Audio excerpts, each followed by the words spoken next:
I'm Sloan Whitaker. I'm 43. I'm the only senior regulatory counsel this AI health tech unicorn has ever had. That means I'm the person who reads the 600-page FDA filings the founders treat like terms of service pop-ups. I'm the human firewall between their move fast and heal people mantra and a multi-billion-dollar recall. I clicked.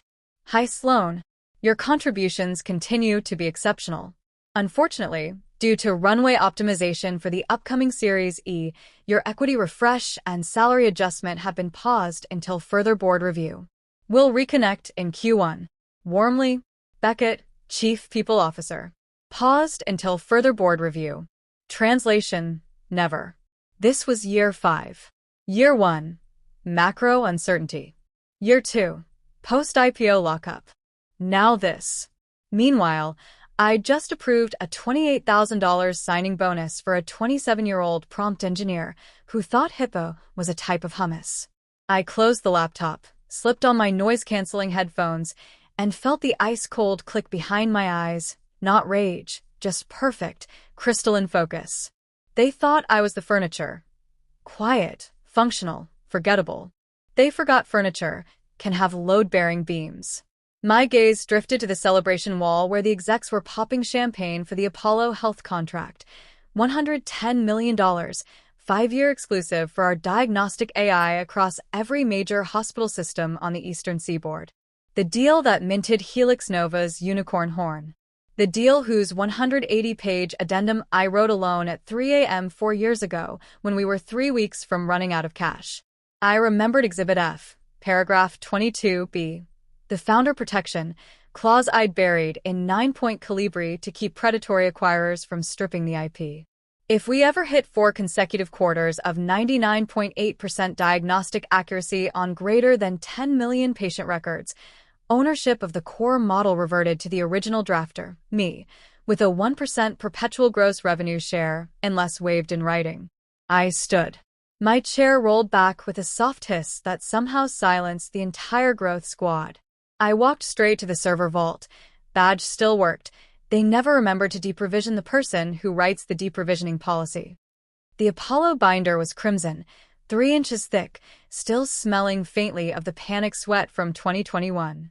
Page 117. There it was. My initials in the margin, SW. I spent the weekend in my apartment with the blinds drawn and my rescue greyhound, Kepler, snoring beside me. I pulled the accuracy logs. I still had root analytics access because the CTO once said Sloan's basically a cyborg, just give her whatever she wants. Q3 22, 99.84%. Q4 22, 99.89%. Q1 23, 99.91%. Q2 23, 99.93%. Patient volume, 14.2 million and climbing. Trigger hit 18 months ago. I ran the math. 1% of $110 million over 5 years equals $5.5 million plus late penalties. I didn't call a lawyer. I called the one person who would savor this more than I did. Dr. Navarro, I said when she picked up. Elena Navarro was Apollo Health's chief legal officer and the only person who'd ever read Exhibit F and whispered, "You sneaky, beautiful bastard." Sloan. She laughed, low and dangerous. Tell me you're finally cashing in that golden ticket. Monday, I said. Lunch. The place with the terrible wine and perfect steaks. Tuesday, 11:57 a.m. The steakhouse was half empty, all dark wood and whispered deals. Elena waited in the corner booth, red wine already poured. You sure? She asked, sliding the folder across the table. Inside, a polite but nuclear letter on Apollo Health letterhead. Notice of material breach. Exhibit F. Paragraph 22b. Immediate cessation of license unless remediation within 72 hours. Send it at 9 a.m. tomorrow, I said. I'll be in the office. She raised her glass. To the quiet ones. Wednesday, 9:03 a.m. The email hit the exec inbox like a missile. I watched the read receipts light up. CEO Julian, CFO Reese, GC Malcolm. 9:07. Julian Malcolm. WTF is this? 9/11, Malcolm me. Sloan, Apollo freaking about some old clause. Draft reassurance. Fast. I typed. Pulling originals for review. Complex legacy language. We'll need 48 to 72 hours for full analysis. Malcolm. Make it 24. I didn't. Thursday, 5 p.m. Deadline passed.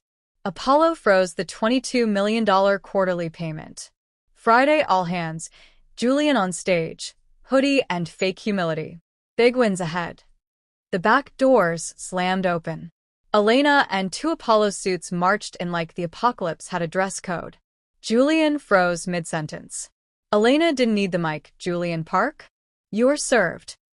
The room detonated. I walked forward through the parting crowd, heels clicking like a countdown. Julian spun. Sloan? Explain. I handed Malcolm my own envelope.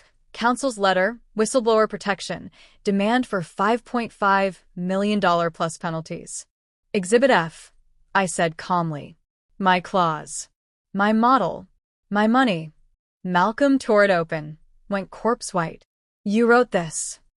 While you were at Coachella, I said. You're welcome. Elena smiled like Christmas. Conference room, children. Clocks ticking. We negotiated for 90 minutes. They signed everything. Wire for $5.72 million by close of business. Public apology for administrative oversight. New title, Chief Regulatory and IP Counsel, Board Direct, and a perpetual 1% gross kicker. Julian's hand shook so hard, he dropped the pen twice. I picked it up, signed last, and looked him in the eye for the first time in 5 years. Your adjustment, I said, just got found. Wire hit Monday. I bought the good wine. Julian transitioned to strategic advisor. Reese took personal leave. Malcolm reads footnotes now and flinches when I walk past. The quiet ones don't shout. We just make sure the contract does it for us. If your raise ever got lost, what did you find in the fine print? Tell me below. Like and subscribe, more delicious, overdue justice loading.